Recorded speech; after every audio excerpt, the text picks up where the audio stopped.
Bonjour à tous, vous êtes sur la chaîne L'Antre du Codeur, la chaîne qui vous apprend à créer des jeux. Ce que je vais faire dans cette vidéo, c'est vous expliquer comment gérer un système d'entités. Dans le dernier épisode, je vous ai montré quelques images d'un moteur de feu d'artifice. C'est donc sur cet exemple que je vais m'appuyer aujourd'hui. Pour illuminer vos écrans et vos esprits au fonctionnement multiple, je vous propose qu'on s'intéresse au feu d'artifice. C'est parti!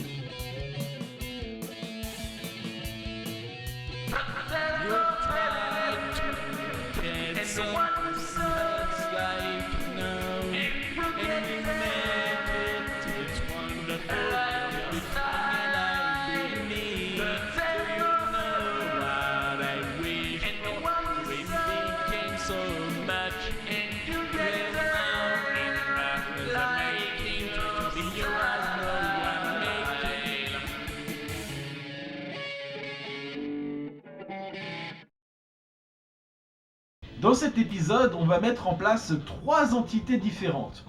Un gros flash de couleur pour la base de l'explosion, un nombre de gerbes aléatoires propulsés dans toutes les directions, et chaque gerbe laisse des petites traînées qui descendent lentement et disparaissent rapidement.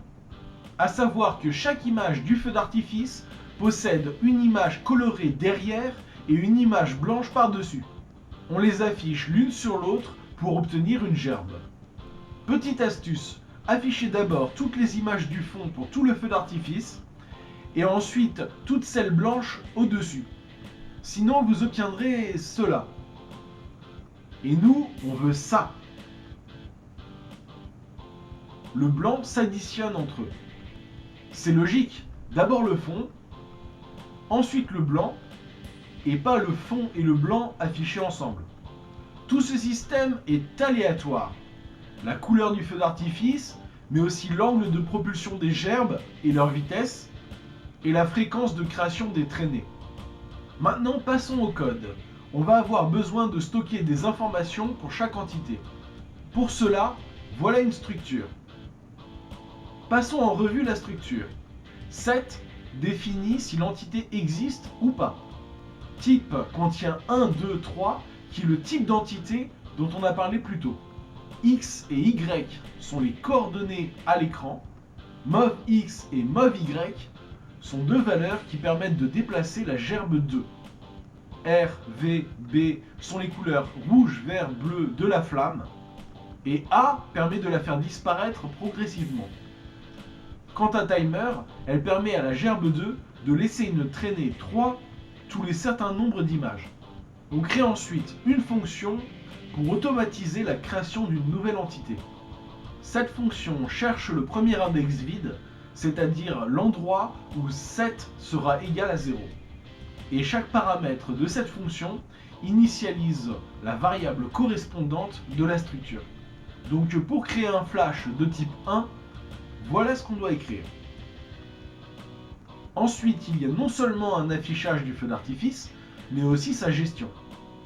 Toujours une boucle pour créer toutes les entités, avec un switch pour détecter le type de l'entité. Comme je l'ai expliqué plus tôt, il faut afficher toutes les images colorées avant d'afficher celles qui sont blanches. Pour cela, créez 2 boucles pour afficher la première, puis la seconde. Alors je vais vous donner le fonctionnement du flash 1, affichage et gestion. Dans la première boucle, on affiche le fond. Et dans la deuxième, le blanc. Et dans cette boucle, le flash 1 crée toutes les gerbes 2. Bon, maintenant vous avez toutes les clés pour comprendre le code de mon exemple. Vous trouverez celui-ci en lien sous la vidéo. Il s'appelle Feu d'artifice.